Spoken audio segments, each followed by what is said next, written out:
Doctor Trisha Sen, ये मुंबई महाराष्ट्र से हैं और काफ़ी देर तक आपने प्रयत्न किया डॉक्टर साहिबा और आज आप आ गई हैं। आपके साथ आपके कंपेनियन आए हुए हैं। जी। प्रणाम करता हूं आपको। आपका शुभ नाम? सतीश पिड़ाई। सतीश जी। तो सतीश जी, आपका बहुत बहुत स्वागत है और आप सिंहासन पर विराजमान हैं। ताली बज जाए उनके लिए। तो त्रिशा जी, आपके सामने ये जो डॉक्टर लगा हुआ है, जी, ये पढ़ाई वाला है या मेडिकल डॉक्टर है? ये पढ़ाई वाला है वाह सर। वाह, क्या बात है, वाह।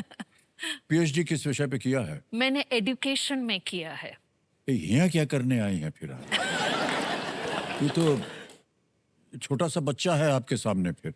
बिल्कुल नहीं सर, जितना हम पढ़ाई करते हैं हमको पता चल जाता है, अरे बाप रे इतना सब कुछ है, इतना ज्ञान है, इतने सारे फील्ड्स है, इतने सारे जानकारी है और भी और हमको। आपने जिस विषय को किया है वो तो बहुत ही फैला हुआ है, जी जी क्योंकि जी एजुकेशन में पीएचडी करना ये बहुत ही अद्भुत है। जी जी। कहाँ से किया था आपने ये? मैंने यूएस से किया, एमरी यूनिवर्सिटी से ओह, मैंने ओके। पीएचडी किया। तो उसमें क्या क्या करना पड़ता है? इसका मैं थोड़ा बैक स्टोरी दूं, एक जी जी, थोड़ा बिल्कुल पीछे। बिल्कुल, या तो मैं इनफैक्ट सर, एक कनेक्शन है आपके साथ। मैं हाँ? दिल्ली यूनिवर्सिटी में पढ़ाई किया है अच्छा। और मेरा अंडर ग्रेजुएट डिग्री आप गेस करिए कौन से कॉलेज से है? किरोड़ीमल कॉलेज? यस, मैं और सतीश किरोड़ीमल कॉलेज में ही मिले। तो हमने तो आपको देखा नहीं कभी। कौन सी साल में था ये हमारा ग्रेजुएशन हुआ 1992 में। बता दिया आपने। कहते हुए हमको बड़ा अजीब नहीं, लगता कुछ है। साल का फर्क है, बस आप बस यही बोल दीजिए। नहीं नहीं, कुछ साल नहीं, बहुत ज्यादा फर्क है। तो आजकल आप त्रिशा जी क्या कर रही हैं? आजकल मैं आगा खान एजुकेशन सर्विस इंडिया में हेड ऑफ एकेडमिक्स हूँ।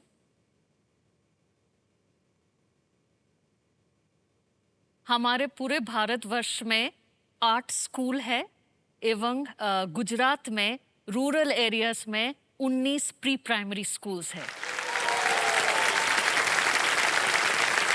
तो उनको आप शिक्षा प्रदान करते हैं? जी जी। ट्रेडिशनल जो टीचिंग मेथड्स है उससे आजकल बच्चे एंगेज नहीं होते, तो हमारा प्रयास यही रहता है कि कैसे इनोवेटिव तरीके से हम क्लासरूम्स में पढ़ाएं और बच्चों को इंटरेस्ट हो और उनका जीवन बदले, क्योंकि ये बच्चे तो ज़्यादातर लो सोशियो इकोनॉमिक बैकग्राउंड से आते हैं, तो उनके लिए स्कूल में जो एजुकेशन मिलता है वो बहुत ही इम्पोर्टेंट है। एजुकेशन के माध्यम से उनका क्वालिटी ऑफ लाइफ इम्प्रूव हो जाता है। Yeah. तो इसलिए हम लोग उसी के ऊपर बहुत रिसर्च करते हैं और वही मेथड्स हम स्कूल में इंट्रोड्यूस करते हैं। बहुत बहुत बधाई आपको त्रिशा जी। वाह, कितना नेक काम कर रहे हैं आप।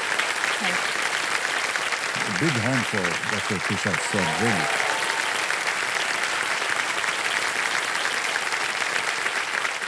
ये पीएचडी करना बहुत मुश्किल होता है, it's very tough.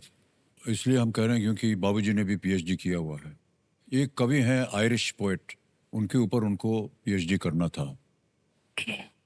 W.B. Yeats। W.B. Yeah, Yeats, yeah। मैं बोलने वाली थी। जी, जी। हाँ। और उनका विषय था W.B. Yeats and ओकल्टिज्म। कल्ट, बहुत सी प्रथाएं हैं। जी जी जी। उनकी कविता में वो कई बार आता था W.B. Yeats से। तो उसके ऊपर उन्होंने पीएचडी किया था वहाँ जाके कैम्ब्रिज में 1952 में 52 में जाके उन्होंने किया था। Incredible। और ये पीएचडी जो है ये आमतौर पर आपको तो ज्यादा मालूम है, कम से कम 4 साल लगते हैं उसको जी, PhD। मुझे तो ज्यादा ही लगा बाबूजी था। ने 2 साल में पूरा करके वापस आए थे ओह, यहाँ। वाह। और कम से कम 200 कविताएं लिखी साथ में उन्होंने। My PhD God। भी किया और 200 कविताएं भी लिखी थी। और हम लोग छोटे छोटे थे तो विलायत की बात जानना और सुनना ये हमारे लिए बड़े आश्चर्य की बात होती थी। अरे यार, विलायत जा रहे हैं। तो वो जब वापस आए तो सबसे पहले हम लोगों ने पूछा उनसे, क्या लाए हमारे लिए आप विलायत से, इंग्लैंड से? जी जी क्या था मैं बताऊं आपको। जी। उनकी पीएचडी का जो रिसर्च था वो रोज उसको पेंसिल से लिखते थे अपने ज्ञान के लिए। जी जी। 7 ऐसी फाइल्स थी। उन्होंने कहा ये है मेरे पास भैया, और कुछ नहीं है। आहा। दिल्ली में जो तीन मूर्ति भवन है जहाँ जी पंडित नेहरू का निवास स्थान था, वो म्यूजियम बन गया जी है। जी उस संग्रहालय। म्यूजियम में ये अच्छा है, वो जी, है। अभी भी रखा गया है। मैं जरूर जब नेक्स्ट जी टाइम जी दिल्ली हाँ। जाऊंगी मैं जरूर देखने के लिए जाऊंगी। पंडित जी की बात निकली तो बता दें, पंडित जी की जी ऑटोबायोग्राफी लिखी थी माइकल ब्रीशर ने। हम्म तो पंडित जी ने बाबूजी को बोला कि इसका अनुवाद चाहिए मुझे हिंदी में। तो 2-3 महीने ही थे, उसमें बाबूजी को अनुवाद करना था। बड़ी मोटी किताब थी उनकी। और बाहर उन्होंने अपने कमरा, हम जहाँ रह रहे थे, वो कमरे में दरवाजा था, उसके बाहर एक फोटो चिपका दिया, कोई तस्वीर। इसका मतलब कि हम काम कर रहे हैं, कोई हमको डिस्टर्ब ना करे। ओ तो कोई जा नहीं सकता था अंदर। एक दिन क्या हुआ कि बहुत देर हो गई और कोई आवाज नहीं आई, कोई बात नहीं। तो हम लोग बहुत परेशान हो गए और गए अंदर, तो देखा बाबूजी बैठे हैं और बायां हाथ जो है उनका, वो एक गर्म पानी के डोंगे में रखा हुआ है। तो हमने कहा क्या हुआ, ये क्या है? नहीं, वो लिखते लिखते हमारा हाथ थक गया था, तो हम उसको गर्म पानी में डाले हैं। हमने कहा लिखते तो आप दाहिने हाथ से हैं, बायां हाथ क्यों रखा हुआ है? तो बोले लिखना तो था हमें। जी तो हमने अपने विल पावर से दाएं हाथ के दर्द को बाएं हाथ में कर दिया है, और ये दर्द कर रहा है, इसको गर्म पानी में रखा हुआ है। Oh my God. तो लिखना नहीं छोड़ा उन्होंने।